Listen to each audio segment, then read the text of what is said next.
तो देखो बच्चों, कभी अपन को ऐसा लगता है कि वैकेंसियाँ टाइम पे नहीं आ रही है या फिर एग्ज़ाम टाइम पे नहीं हो रहे हैं, तो मैं आपको बता देता हूँ कि ये कुछ एग्ज़ाम ऐसे हैं जो वन डे एग्ज़ाम, एक दिन के अंदर ही एग्ज़ाम हो जाते हैं। और उन एग्ज़ाम के बारे में बताऊँ तो सिलेबस लगभग-लगभग सबका एक जैसा है, ठीक है?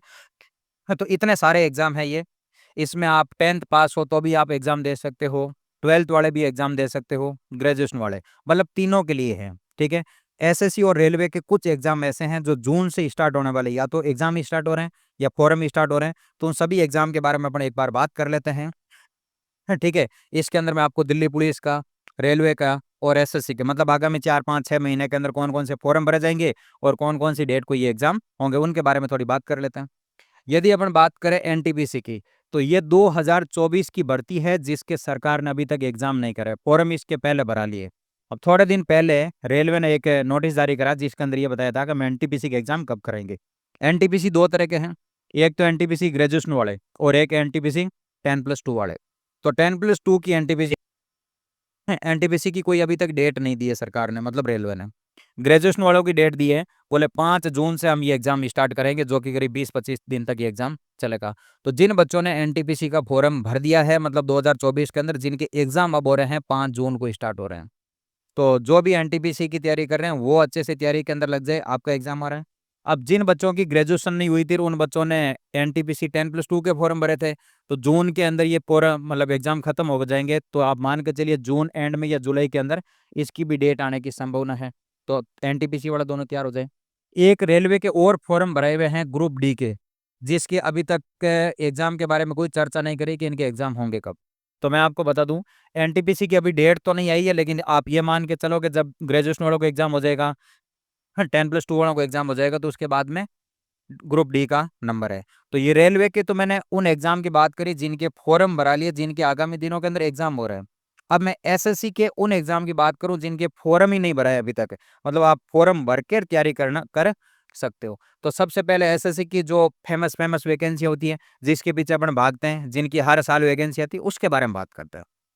तो ध्यान दो, सबसे जो अपनी ड्रीम की जो पोस्टें मिलती है एसएससी के अंदर, वो मिलती है सीजीएल के अंदर, ठीक है?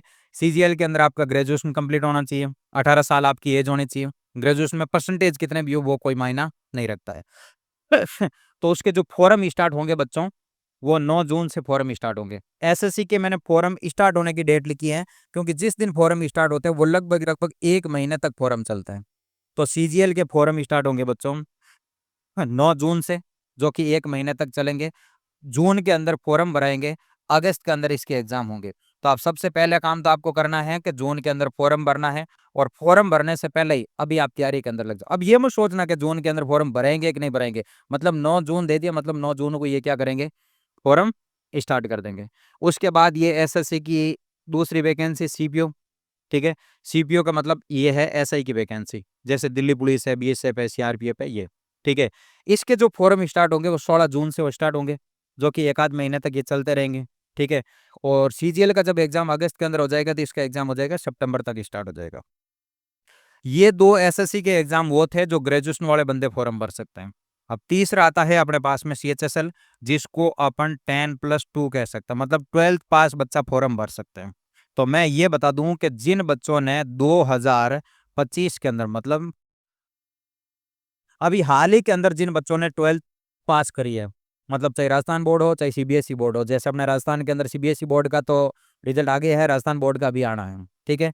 या थोड़े दिनों के अंदर आ जाएँगे, ठीक है? तो मतलब 2025 के अंदर जो बच्चे 12th क्लियर करके आते हैं और उनको लगता है ना कि अब क्या करें, एक ऐसी जॉब हो जिसके अंदर 50-60 हज़ार रुपए सैलरी हो, 6-7 महीने की तैयारी के बाद अपन लग सकते हैं, जिसका कोई फिजिकल और कोई मेडिकल नहीं हो, 2 पेपर होते हैं प्री के और मेंस के, तो आप इसकी तैयारी करिए, बहुत ही अच्छी वैकेंसी है सीएचएसएल की, ठीक है? जिसके 23 जून से फॉर्म स्टार्ट होंगे और आप मान के चलिए अक्टूबर तक इसके एग्ज़ाम करा दिए जाएँगे। ये सारी, मतलब मैं फॉर्म भरने की डेट बता रहा हूँ, हालाँकि एग्ज़ाम की डेट भी दे रखी है नोटिफ़िकेशन के अंदर, ठीक है? और यदि किसी बच्चे को लगता है अभी 12th नहीं करी है, ठीक है? या 12th वाले बच्चे, या जो भी मतलब ग्रेजुएशन कर रहे हो, आजकल फॉर्म सारे बच्चे भरते हैं। इसकी एमटीएस की भर्ती आएगी तो सारे बच्चे फॉर्म भरेंगे, ग्रेजुएशन वाले भी भरेंगे, 12th वाले भी भरेंगे, सब फॉर्म भरेंगे। तो जिन बच्चों का 12th भी नहीं हुआ ना, वो भी बच्चे फॉर्म भर सकते हैं। ये 2 वैकेंसी ऐसी है, 10th पास बच्चे फॉर्म भर सकते हैं एमटीएस। काफ़ी अच्छी वैकेंसी है, जिसके 26 जून को फॉर्म स्टार्ट होंगे। इसका आप फॉर्म लगा दीजिए। खाली 10th पास होना चाहिए। एमटीएस के अंदर 2 वैकेंसी साथ में होती है, एक तो एमटीएस की खुद की, एक हवलदार की। हवलदार के अंदर मेडिकल फिजिकल होता है, एमटीएस के अंदर मेडिकल फिजिकल नहीं होता, सिंगल पेपर होता है। एसएससी के अंदर सबसे बड़ी जो वैकेंसी आती है नंबरों के अंदर, जैसे 30,000, 40,000, 50,000, वो आती है एसएससी जीडी। ठीक है, तो बहुत सारे बच्चों का ऐसा सपना होता है कि जल्दी नौकरी लग जाए, कोई आर्मी जैसी, जैसे आर्मी तो आजकल के अग्निवीर बन गए। ठीक है, मतलब 4 साल बाद अब आप रहोगे कि नहीं रहोगे, मतलब मन में वो बैठ चुका है कि 4 साल तक की नौकरी है। हालांकि 4 साल बाद आपका नंबर बाहर जाने में आएगा या वहां रहने में आएगा, इसके बारे में तो अपन को पता नहीं है, लेकिन वो दिमाग के अंदर पहले ही सेट हो चुका है। तो आर्मी एयरफोर्स जैसी आपको वैकेंसी चाहिए तो जीडी की हर साल वैकेंसी आती है। और मान के चलो कि 30,000 के आसपास तो वैकेंसी आती है, कभी 48,000 भी आती, कभी 39,000 भी आती, कभी 40,000 भी आती। मैं तो ये कह रहा हूँ आपको 30 के तो पार वैकेंसी रहती है, जिसके हर साल, चाहे 2023 देख लो, 2024 देख लो, चाहे 2025 देख लो, साल के एंड के अंदर इसके फॉर्म भराए जाते हैं। और वो फॉर्म कब भराएंगे बोलो? अक्टूबर नवंबर। अभी इतना ही बोला कि हम अक्टूबर या नवंबर के अंदर क्या करेंगे, फॉर्म स्टार्ट करेंगे। ठीक है, ये तो है एसएससी की वैकेंसी। अब मैं आपको एक बात बता दूं, अगली है दिल्ली पुलिस। दिल्ली पुलिस के जो एग्जाम होते हैं वो दिल्ली पुलिस खुद नहीं कराती, दिल्ली पुलिस का जो एग्जाम होता है वो भी एसएससी ही कराती है। ठीक है, तो देखो, दिल्ली पुलिस के अंदर ड्राइवर की वैकेंसी अलग आती है, हेड कांस्टेबल की वैकेंसी अलग आती है, और कांस्टेबल की वैकेंसी आती है। तीनों की डेटें दे दी है। ये दिल्ली पुलिस कांस्टेबल ड्राइवर की है, ये दिल्ली पुलिस हेड कांस्टेबल की है, ये दिल्ली पुलिस कांस्टेबल की है। जुलाई सितंबर, जुलाई सितंबर, जुलाई सितंबर, मतलब जब ये वैकेंसी आएगी तो एक साथ आएगी। ऐसा नाम लिखा होगा दिल्ली पुलिस। अब दिल्ली पुलिस के अंदर हेड कांस्टेबल की भी होगी, कांस्टेबल की भी होगी, और इसके अंदर ड्राइवर की वैकेंसी भी आएगी। इसका जो दिल्ली पुलिस का जो सिलेबस है ना, वो आप एसएससी जीडी का पढ़ लो। ठीक है, और कुल मिला के मैं मोटे तौर पे आपको एक बात कह दूं, तो इन सारी वैकेंसियों का सिलेबस एक जैसे ही है। रेलवे के अंदर इंग्लिश नहीं आती, एसएससी के अंदर इंग्लिश आती है। ठीक है, तो एक ही ऐसी तैयारी करो अच्छी सी, जहां आपको अच्छा करे, जहां आपको लगता है कि बुक से हम तैयारी करेंगे तो बुक से पढ़ लो। आपको लगता है कोई ऑनलाइन कोर्स लेके पढ़ना चाहते हैं तो ऑनलाइन कोर्स लिख दो। आपको लगता है कि कोई ऑफलाइन जाके पढ़ना चाहते हैं तो ऑफलाइन जाके पढ़ लो।